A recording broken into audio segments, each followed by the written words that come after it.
Pemirsa, dalam sepekan terakhir agresi Iran dan Israel Amerika terus memanas dan memicu kekhawatiran dunia. Serangan udara, drone dan rudal saling dilancarkan oleh kedua pihak. Bahkan target serangan meluas hingga ke pangkalan militer Amerika Serikat di kawasan Teluk. Lalu sejauh mana eskalasi konflik Iran dan Israel dalam sepekan terakhir dan apa dampaknya bagi kawasan dan dunia? Telah terhubung bersama kami koresponden kami di Iran, Ismail Amin. Selamat sore waktu KUM Iran, Ismail. Ya, selamat sore Mbak Eva. Ismail, dalam sepekan terakhir kita melihat eskalasi serangan antara Amerika, Israel, dan Iran. Lalu bagaimana kondisi terkini di sana, Ismail? Ya Mbak Eva, dalam satu pekan terakhir memang konflik semakin meningkat sangat tajam. Serangan udara Israel dan Amerika menargetkan tidak hanya sekedar fasilitas militer, infrastruktur strategis maupun pusat komando di Iran, tapi juga menyasar pemukiman penduduk, maupun juga sekolah dan rumah sakit. Sebagai balasan, baru saja dilancarkan gelombang ke-22 dari operasi True Promise 4, operasi Janji Sejati 4, telah dilancarkan yang ke-22, gelombang yang ke-22. Iran melancarkan gelombang serangan rudal dan drone ke wilayah Israel serta pangkalan militer Amerika Serikat di kawasan Teluk seperti di Bahrain, Kuwait, dan Qatar. Di dalam Iran sendiri, situasi masih berada dalam situasi status siaga tinggi, tetapi aktivitas masyarakat di banyak kota, terutama di KUM di mana saya berada, itu masih berjalan. Meskipun memang tampak ada pengamanan militer yang jauh lebih ketat. Tadi beberapa jam yang lalu, usai sholat Jumat, masyarakat Iran keluar ke jalan melakukan aksi demonstrasi, mengecam Amerika Serikat dan Israel atas agresi ini, dan juga tetap menuntut kepada pemerintah dan militer Iran untuk tidak berhenti melancarkan serangan. Mereka menolak diadakan negosiasi ataupun gencatan senjata. Disebutkan sampai hari ini 6.000 lebih korban akibat dari serangan operasi gabungan Amerika Serikat dan Israel. Ada 2.500 berada dalam perawatan intensif rumah sakit dan 1.400 lebih disebutkan menjadi korban jiwa dari serangan ini.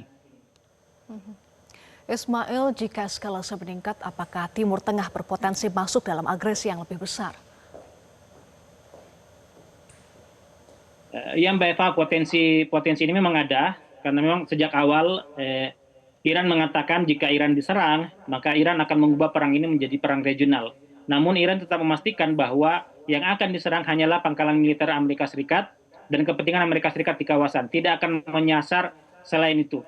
Namun dilihat ada berapa kemudian berita-berita yang beredar menyebutkan bahwa Iran bukan hanya menyasar pangkalan militer, infrastruktur militer milik Amerika Serikat, tapi juga menyasar bandara, menyasar kilang minyak. Namun ini telah dibantah oleh Iran dan menyebut ini adalah perang narasi, perang informasi, agar kemudian perang lebih meluas. Dan ini tidak dikehendaki oleh Iran. Memang sejak awal Iran mengatakan bahwa tidak menghendaki adanya perang, namun kalau kemudian Iran diserang, maka Iran akan siap membalas. Tentu saja perang regional dalam arti yang sebenarnya dengan melibatkan banyak negara, terutama disebut oleh Iran sebagai negara-negara sahabat, itu tidak diinginkan oleh Iran.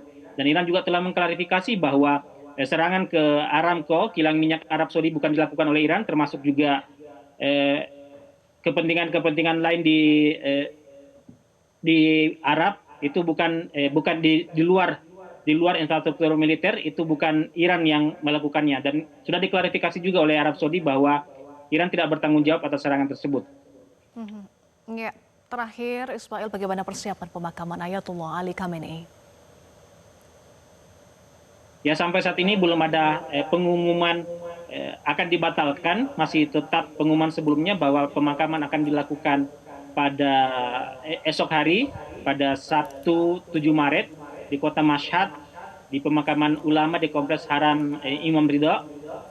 Kebetulan juga memang itu adalah kota kelahiran dari Ayatullah Ali Khamenei. Namun beberapa rencana awal yang sebelumnya direncanakan akan dilakukan arak-arakan jenazah, sampai jam ini itu juga tidak terlaksana. Mungkin pertimbangan keamanan, juga membeludaknya masyarakat Iran menuju ke Tehran dari berbagai kota.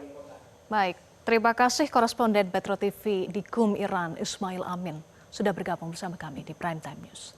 Jelajahi cara baru mendapatkan informasi. Download Metro TV Extend sekarang.